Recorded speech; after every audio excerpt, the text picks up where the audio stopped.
I will now read the eulogy for Honorable Cyrus Jirongo, 1961 to 2025, a life lived to the full. Today, we gather not merely to mourn the passing of a man, but to celebrate a life that was lived boldly, fully, and without apology. We gather to honor Honorable Cyrus Jirongo, scion of the Tiriki, son of Kenya, a father, a brother, a builder, and kingmaker, and a force of nature. Cyrus Jirongo was born on 21st of March in 1961 in Virembe village, Shamahoho of Tiriki in Hamisi, to the late Paul Jirongo Shahalaga and Selina Ikonanga Jirongo. He was the 11th child in a family of 13. Raised in a home grounded in Christian faith, discipline, and an enduring belief in hard work. Growing up on the edge of the forest block in Lumakanda, he learned early the values that would define him for life: responsibility, generosity, courage, and a natural instinct to lead. As a boy, watching heavy transit trucks rumble downhill towards the Kipkaren River Bridge, Cyrus imagined himself at the wheel of these mysterious machines, in control of power and movement. It was an early sign of a mind drawn to scale and possibility. From a young age, it was clear he was not meant for small things. His ambition was never quiet or concealed. It was bold, visible, and determined. His early education at Lumakanda DEB Primary School, followed by Mangu High School, instilled discipline and confidence. But it was equally evident that his education would not be confined to classrooms alone.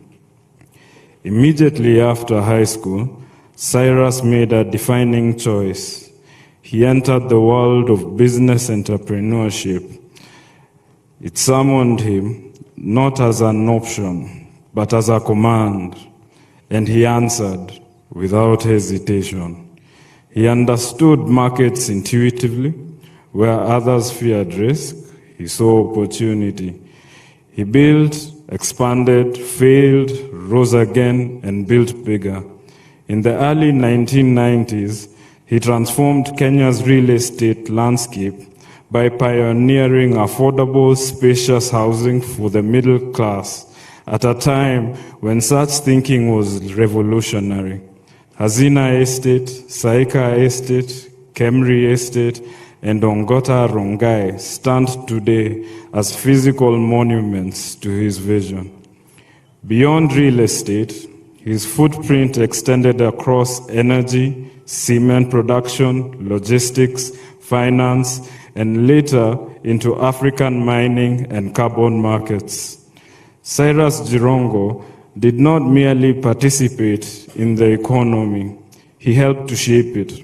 He believed that enterprise was not only about profit, but about dignity, jobs, and opening doors where none had existed.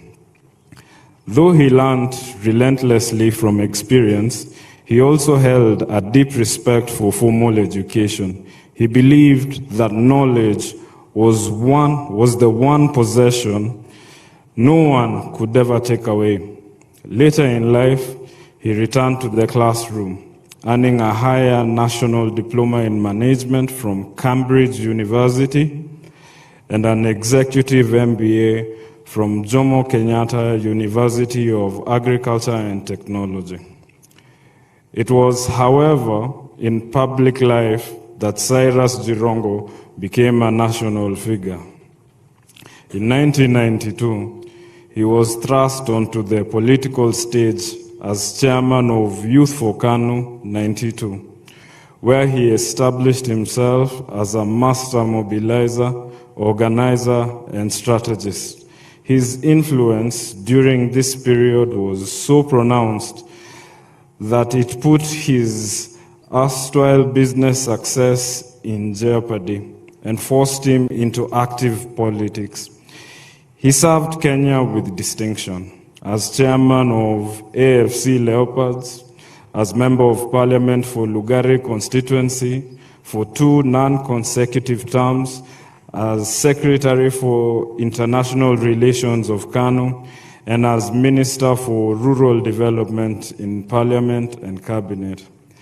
He believed leadership was practical work, connecting households to opportunity through roads, schools, clinics, water, power, and markets.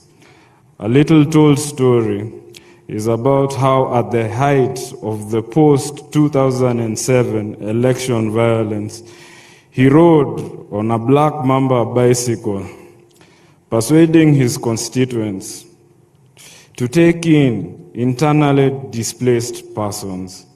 Even when his electoral ambitions did not yield victory, he never retreated from public life. Cyrus Jirongo believed that leadership was not about winning once, but about standing up every time. He founded and led political parties out of deep conviction, believing fiercely in federalism, economic empowerment, and dignity for ordinary Kenyans across the nation. For his service, he was awarded the Order of the Golden Heart of Kenya, EGH, one of the nation's highest honors.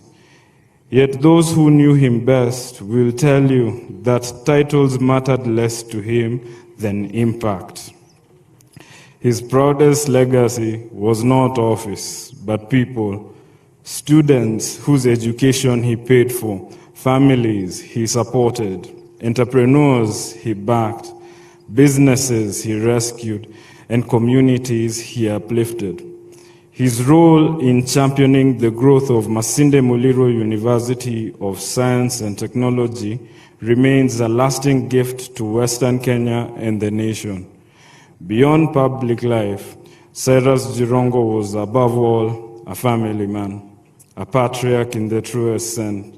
He was husband to Anne Kanini, Christine Nyokabi, and Anne Lanoy, and a devoted father to many children, each carrying a piece of his spirit. To them, he was not a politician or tycoon. He was simply dad. Proud, loud, loving, demanding, generous, and present. He celebrated our victories loudly, corrected them firmly, and believed in them relentlessly. His multicultural children speak of a man who taught not through lectures, but by example.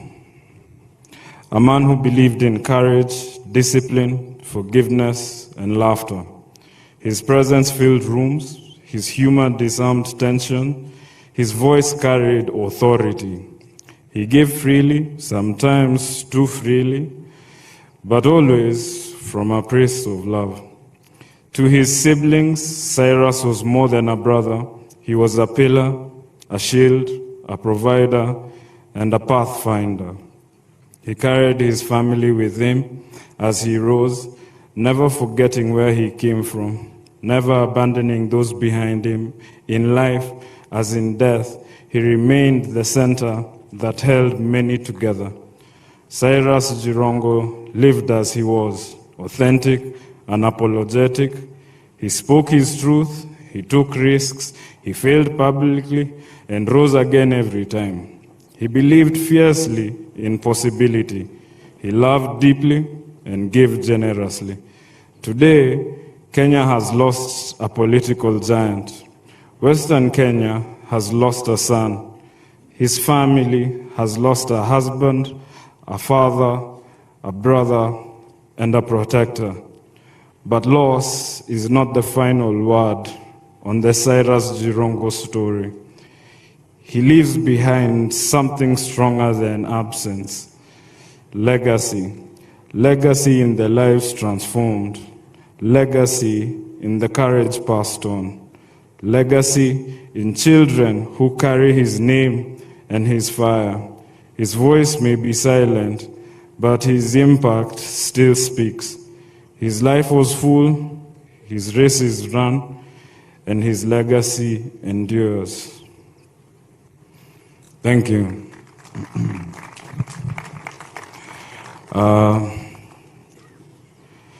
In closing, even as we mourn, we remember, as I have just spoken about, the legacy that he has left behind in his children who are here. We share more than just the resemblance of the eyes or the gap in our teeth. There were values that he left behind, endures even through these tough times. Thank you.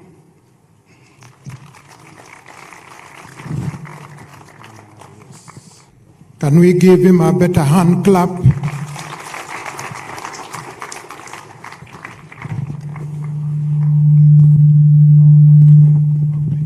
Thank you. Can we clap for him as he goes to sit?